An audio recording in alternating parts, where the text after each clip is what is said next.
Oh, hello, great readers. I'm Belchan. I'm Nimikung. I'm Van Chan. In this class, I'll read to all of you a part of Great Expectations. As. Ah. Great Expectations. Charles Dickens. Chapter 59.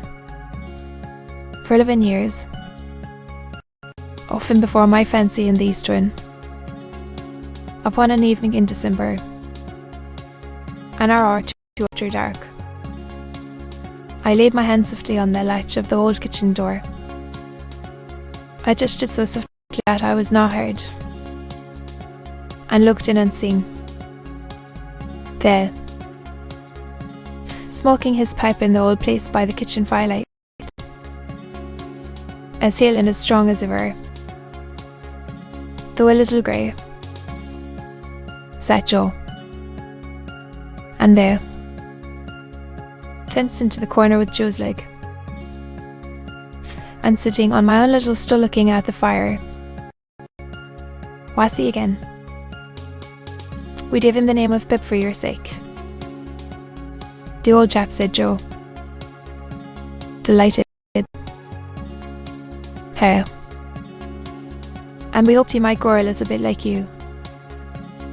I thought so too. And I took him out for a walk next morning.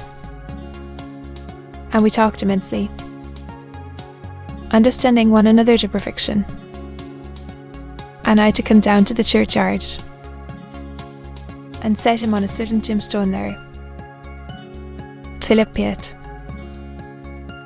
late of this parish, and also Jana, wife of the above. Biddy, said I, when I talked with her after dinner, as her little girl lay sleeping in her lap. You must give Pip to me one of these days, or lend him. No, said Biddy, gently. So Herbert and Clara say, but I don't think I shall. They do. I have so settled down in their home that it's not at all likely. Biddy looked down at her child, put its little hand to her lips, and then put the good matronly hand with which she had touched it into mine. There was something in the action, and in the light pressure of Biddy's wedding ring, that had a very pretty eloquence in it. Deep it, said Biddy. Oh, no, I think not. Tommy is an old friend. Have you quite forgotten her?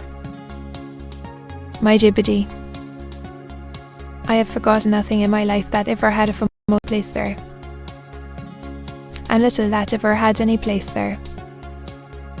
But that poor dream, as I once used to call it, has all gone by. Nevertheless, I knew, while I said those words, that I secretly intended to revisit the site of the old house that evening. Well, for her sake. Yes. Even so, for Estella's sake. I had heard of her as leading a most unhappy life, and as being separated from her husband, who had used her with great cruelty, and who had become quite renowned as a compound of pride, avarice, brutality, and meanness. And I heard of the death of her husband, from an accident consequent on his ill treatment of a horse. This release had befallen her some 2 years before. For anything I knew, she was married again. Their lead in our edges left me abundance of time.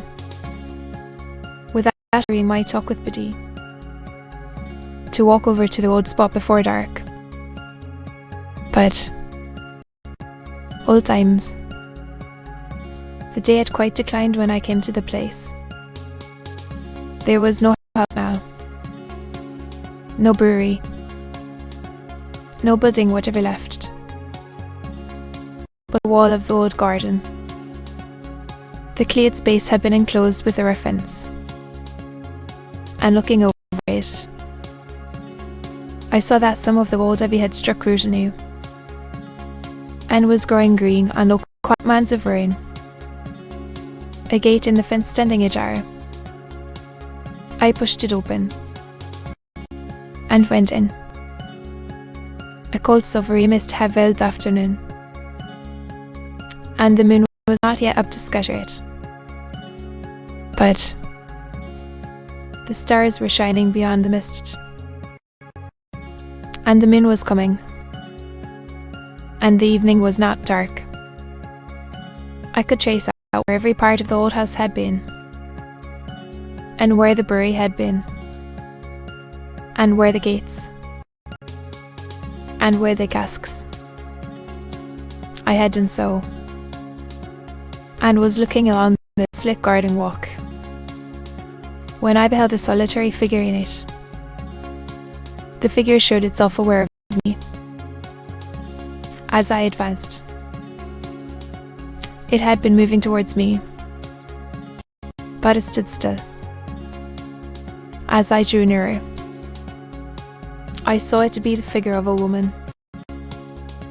As I drew nearer yet, it was about to turn away, when it stopped and let me come up with it, and it followed it, as if much surprised, and uttered my name, and I cried out, "I am greatly changed."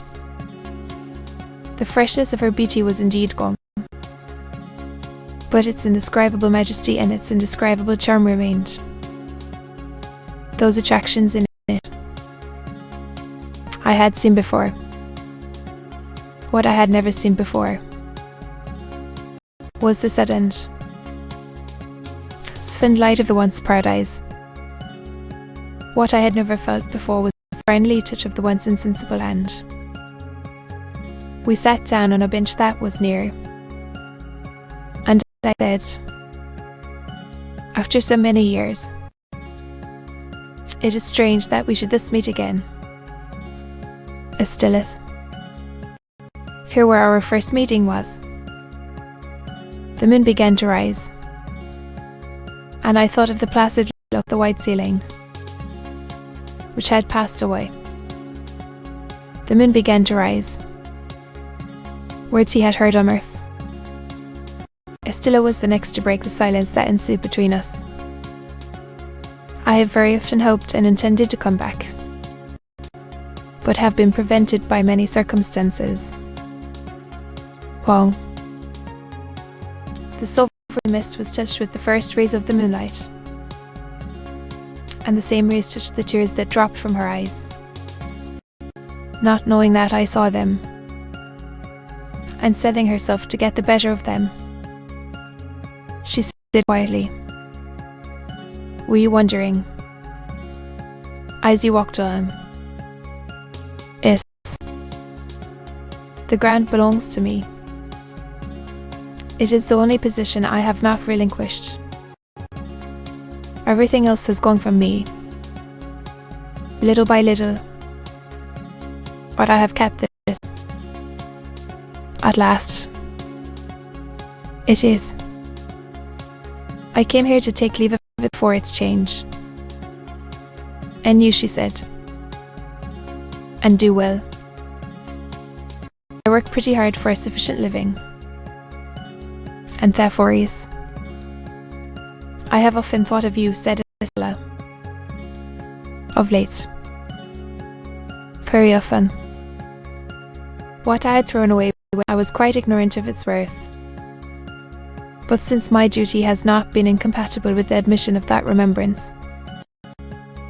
"You have always held your place in my heart," I answered. and we were silent again until she spoke. "I little thought," said Estella, "that I should take leave of you in taking leave of this spot. Glad to part again." "Estella?" "To mate. Parting is a painful thing. To mate." "What you said to me," returned Estella, very earnestly. "God bless you. God forgive you. And if you could say that to me then. You will not hesitate to say that to me, no. One suffering has been stronger than all other teaching, and has taught me to understand what your heart used to be. I have been bent and broken, but ye hope into a better shape. Be as considerate and good to me as you were." "We are friends," said I, rising and bending over her as she rose from the bench. "And we'll continue friends apart," said Estella. I took her hand in mine, and we went out of the ruined place. And then, as the morning mist had risen long ago when I first left the forge, so the evening mists were rising now, and in all the broad expanse of tranquil light they showed to me, I saw no shadow of another parting from her. The end.